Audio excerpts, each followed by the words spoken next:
Crews have been busy on Route 28 as well between Middleville and Poland. That's where we find News Channel 2's Brent Carney live with an update.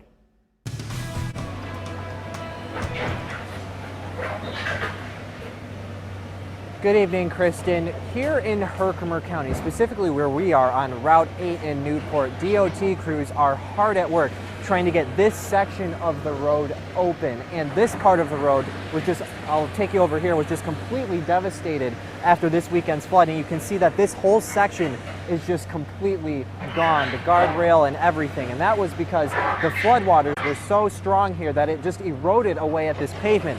So right now, what DOT crews are doing, you can see this excavator behind me. What they're doing right now is taking that gravel and kind of filling in this road, because later on tonight, according to DOT crews, they're supposed to get concrete barriers coming in a little bit later on tonight at around 9 p.m. But right now, you can see the road is down to one lane of traffic.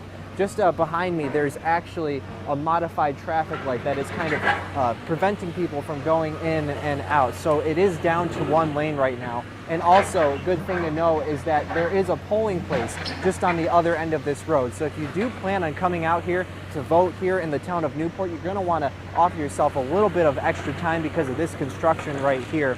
But one of the main concerns tonight for DOT crews was in fact the rain. As you can see right now, it has completely stopped for now.